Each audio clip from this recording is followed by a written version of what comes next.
Acompanhe agora na Rádio AM mais uma transmissão ao vivo.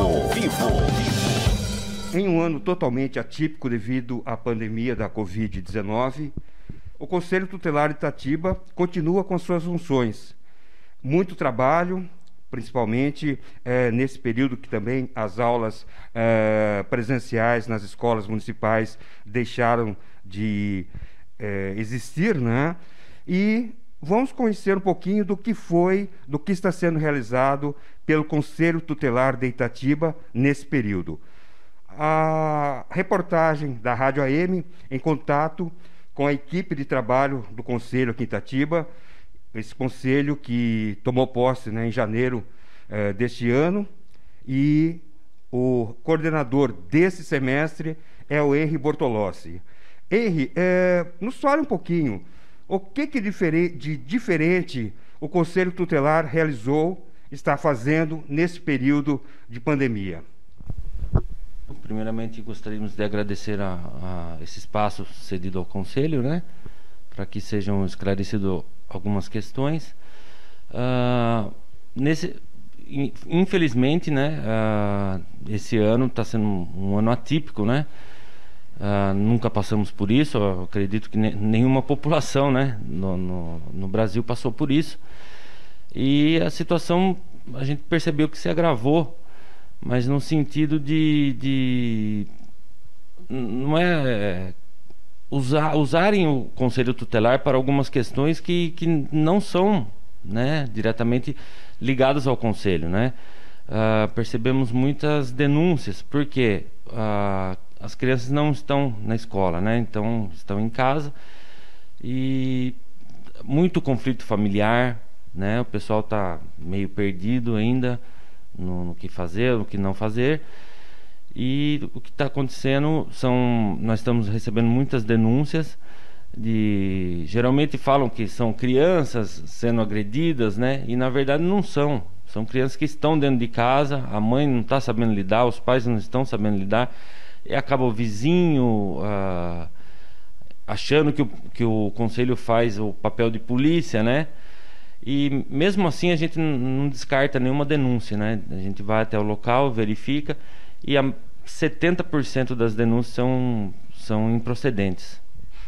Henry, isso veio a provar que, digamos, a família não está unida, ou seja, no dia a dia normal. O marido trabalha fora, normalmente a mãe fica em casa, mas agora, e as crianças na escola. E agora deixou de existir tudo isso. Muitas vezes o marido está exercendo sua função em casa, o home office, as crianças estão em casa, a aglomeração é maior. Então, a tolerância, digamos assim, 24 horas por dia, se torna uma maneira bem diferente do que o habitual. E por isso, as queixas, as reclamações, às vezes principalmente de vizinhos, né? Exatamente, Aloysio. O pessoal tá com... como eu disse, né, não estavam preparados para isso, né? Então eu acho que o pessoal está faltando um pouco mais de paciência, né, de um entendimento melhor. Inclusive alguns casos que chegam até o conselho, às vezes até mãe pedindo ajuda, né, como lidar com o filho. A gente tá encaminhando para a rede de atendimento, que é um atendimento psicológico, para reforçar isso, para dar um apoio para a família, né? Porque não é como foi dito, ninguém estava preparado para isso. Então vamos lá, só para falarmos um pouquinho. O que é de função do Conselho Tutelar para fazer em termos de atividade, em termos do seu exercício, da sua real função? Olha, Luiz, as funções do Conselho, independentemente de pandemia ou não, né? O Conselho Tutelar vai agir sempre que houver um direito violado, né? Desde no atendimento, no caso de um abuso sexual, ou até negligência dos pais em não acompanhar os filhos na escola, que são os casos que mais chegam até nós, né? Chegam muitos casos de conflitos familiares, né? Mas como o Conselho atribuição atender e aconselhar, né? A gente acaba atendendo e encaminhando para os órgãos da rede de proteção, né? Então, não que o conselho não execute diretamente, mas a maioria dos casos são encaminhados, né? Caso, por exemplo, pode chegar para a gente um caso de abuso sexual, se tiver pai ou responsável, a gente vai orientar, aí eles vão passar por todo o trâmite, né? Que é desde a questão na delegacia de polícia até depois a nossa parte, que é o encaminhamento para o órgão de proteção e para atendimento dessa criança, no caso aqui Itatiba, o CAISME. Henry, você e toda a sua equipe, né, de trabalho, atendimento 24 horas por dia, o plantão, né, que vocês mantêm aqui no espaço do pouco tempo, né? Fora isso, o telefone de contato. Fala um pouquinho como que é a tarefa, como que é a distribuição das atividades dos membros do Conselho Tutelar de Itatiba. Olha, durante a pandemia, né, foi elaborado um decreto, né, pela prefeitura. Nós até tentamos ficar à distância, mas acaba ficando difícil porque não tem como fazer um atendimento, uma denúncia home office, né? Então o conselho está funcionando normal, das 8 às 17, né? Dividimos, o pessoal fica dividido, né? Um pouco de manhã e um pouco à tarde. Após as 17 tem o telefone de plantão e existe também o Disque 100, né? Que é só ligar 100, que vai cair numa central lá em Brasília e a denúncia é encaminhada para o conselho. O telefone fixo, né? O 4524-7684, mais o telefone do plantão, que geralmente é acionado por órgãos de segurança, né? Quando eles são acionados e enxergam que cabe alguma atuação do conselho, eles nos acionam. Vocês têm feito assim uma varredura ou pelo menos um estudo mostrando quais são os bairros onde as solicitações são maiores, onde as denúncias são maiores, para que vocês, né, tenham um trabalho mais eficiente até, né, saber onde que realmente os problemas da cidade encontram com relação ao bem-estar do menor. A questão do bairro não é uma questão assim é mais pelo número de moradores, né? Então os bairros mais populosos são os que mais acionam, né? Mas a gente atende na cidade toda. Não existe um bairro que você possa falar, é só nesse o problema, sabe? Em todos tem. Mas existe uma incidência maior em um determinado bairro ou não? Sim, né? Os mais populosos, a gente conhece, né? Em Itatiba, o bairro Nações, São Francisco, Secap, exatamente. Que são os mais que a gente mais atende. Laís Fleury, você que pela primeira vez, né, faz parte do Conselho Tutelar de Itatiba, eleita, né, no ano passado, tomou posse este ano. Nos fale dessa sua experiência. É algum fato curioso ocorrido nesse período de pandemia que vocês estiveram à frente e você, né, mais diretamente no atendimento? Um fato curioso agora nesse momento de pandemia está sendo vizinhos descobrindo que tem crianças ao lado de sua casa. Então fazem denúncia, crianças gritando, brincando por estarem em casa, né? E é um fato curioso, porque a gente diz, né, Itatiba ainda é uma cidade pequena, considerada interior, né, uma cidade com não um número tão grande de habitantes para você não saber quem é o seu vizinho. E a gente vem recebendo muita denúncia de, olha, descobri que eu tenho 3 vizinhos, crianças, eles gritam muito, eu não consigo participar de uma reunião no trabalho, o conselho tem como vir até aqui para atuar? E não é trabalho, não é uma função do conselho tutelar, até porque a criança vai brincar, a criança vai gritar, a criança vai correr, a criança vai ouvir música, vai jogar um videogame, né?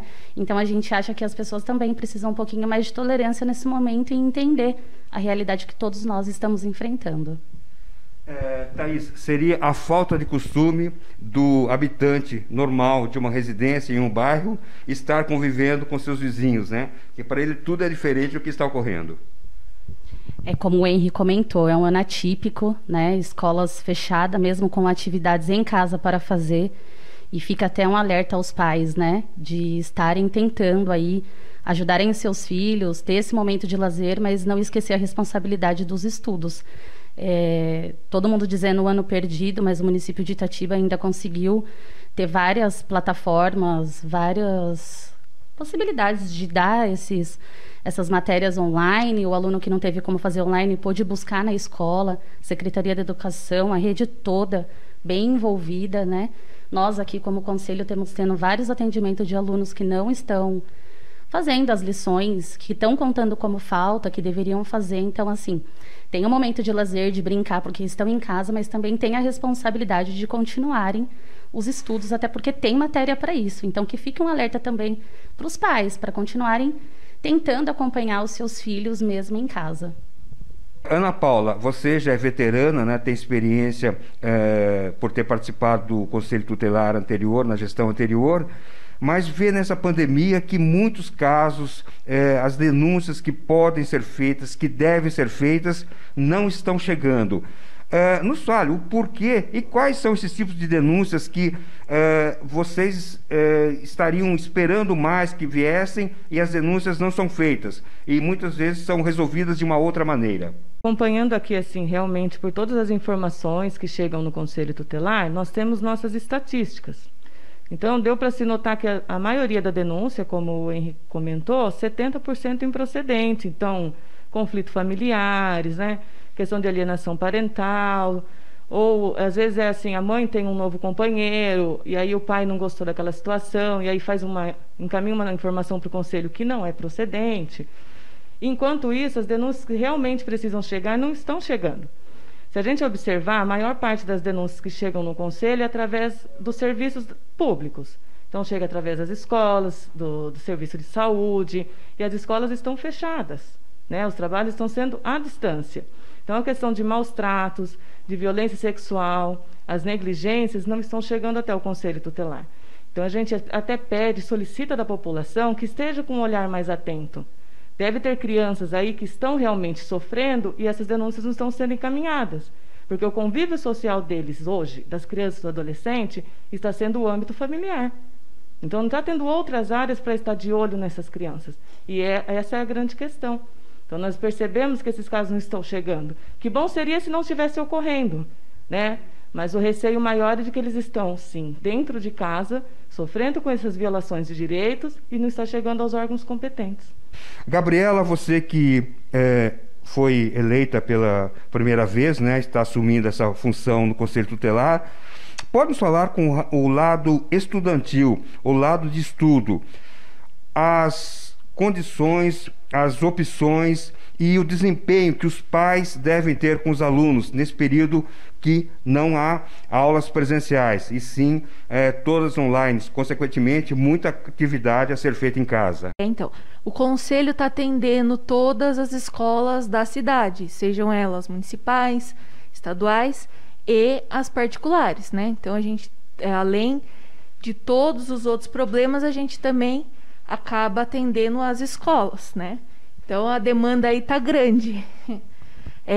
Então, a gente pede para os pais, né, para ter um certo olhar aí, um cuidado com os filhos, porque esses blocos que estão sendo feitos nas escolas é para as crianças, assim, não perderem o ano, né? Bom, agora o Ricardo Cartier vai nos falar sobre as crianças fora de casa, as crianças nas ruas. Muita coisa que a criança não deve fazer, muitas coisas que as pessoas acabam por presenciar e acabam por procurar órgão errado para fazer denúncia. Ricardo, nos fala exatamente em que situação o Conselho Tutelar deve ser acionado quando uma criança fora do seu domínio, fora de sua casa, estiver com uma ação que a gente pode chamar suspeita. Primeiro, explicar, né, porque tem uma distorção aí da sociedade. Até a gente vê em redes sociais as pessoas cobrando aí um trabalho do Conselho e que não é atribuição do Conselho. Por exemplo, menores em baile funk, né? Cadê o Conselho Tutelar aqui que não está vendo, né, crianças aqui no baile funk bebendo e tal? A gente não pode ter essa abordagem porque a gente não tem preparo, a gente não é segurança pública, né? Isso é uma abordagem de segurança pública, é o artigo 144 da Constituição Federal, né, que regulamenta quais são os órgãos responsáveis por segurança pública, né? Rodoviária Federal, né? As polícias, né? As GMs aí, a Polícia Civil, Polícia Militar. Então nós não somos segurança pública, né? A gente é um órgão que tá para defender, né, direitos e deveres aí de crianças e adolescentes, né? Um órgão que está aí para defender os direitos. Então a gente é muito confundido com aquele, né, juizado de menor que tinha antigamente, né? Eu lembro quando eu era criança, né, tinha o juizado de menor que ficava andando com uma perua, vendo que criança estava na rua após né, bebendo ou após às 10 da noite, né? Então essa é uma função do MP, né, do judiciário, que, né, geralmente hoje eles organizam missões pontuais. Por exemplo, tinha um fluxo no McDonald's, né, no começo do ano, e foi o comissariado de menor que foi lá, né, fazer essa abordagem, fazer essa orientação ali a campo, né? É claro que depois a gente pode ser acionado, né? Não tem pai, não tem mãe, né? Caso precise de acolher a criança de forma emergencial, né, ou ajudar a encontrar a família extensa, que é um parente mais próximo, né?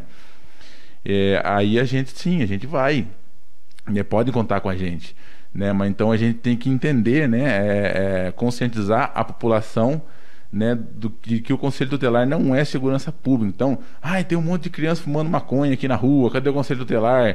Né, imagina a gente abordando, né, menores aí no meio de biqueira, no meio dos lugares, né? A gente também se coloca numa situação de risco, né? A gente entrando no baile funk e abordando, né, menor ali dentro, né? A gente pode se colocar em risco também, né? Então, além de não ser a nossa função, né, porque se a gente for analisar, não tem, né, sentido a gente fazer isso. Não é porque a gente não quer, né? É uma coisa que, se a gente for fazer, a gente pode, né, sofrer com isso, né? E não é legal. Então é isso só que eu vim, né, trazer esse assunto da segurança pública, que é muito confundido aí pela população, infelizmente. Então, para encerrarmos essa conversa que tivemos com os membros do Conselho Tutelar de Itatiba, vamos pedir para que o Henry repita, né, os telefones, os contatos e até mesmo, né, as redes sociais do Conselho Tutelar de Itatiba, onde o público em geral pode ter informações e até um acesso mais direto com essa equipe de trabalho que está desde janeiro, essa nova equipe de trabalho que desde janeiro está à frente do Conselho Tutelar de Itatiba. Bom, Luiz, primeiramente nós estamos com atendimento presencial das 8 às 17. Pode vir, não precisa agendar nada, pode vir direto aqui, que sempre terá um conselheiro para atender. Telefones 4524-7684. Após as 17 tem o telefone do plantão, mas são para questões de emergências, né? Para emergência, que é o 94711-8118. Se necessário também 153 da Guarda Municipal, que eles têm o contato direto com a gente também. Tem o Disque 100, né, que já falamos no decorrer, né, que é um órgão que recebe denúncias. E esclarecendo também que todas as denúncias, a pessoa falando, vai ter todo o sigilo, né? Então são denúncias anônimas, né? Às vezes acontece o pai ou a mãe vem e já declara logo o que precisa, né? Mas as denúncias são anônimas. Temos uma página no Facebook também, Conselho Tutelar de Itatiba. Às vezes ela é atualizada, umas lives são postadas lá, né? E outras informações também. E outra coisa, hein? Quem quiser ter contato mais direto, saber como que é a atuação, como que se trabalha o Conselho Tutelar, vocês estão de portas abertas. Sim, estamos das 8 às 17, não precisa agendar, é só vir direto aqui. Talvez não precise do trabalho do Conselho, mas pode vir aqui para entender como funciona o Conselho Tutelar, que é um jeito de conscientizar a população, né? Das reais atribuições do Conselho, para que não haja essa confusão, né, que está havendo hoje em dia. Alô Notícias, a informação que você vê.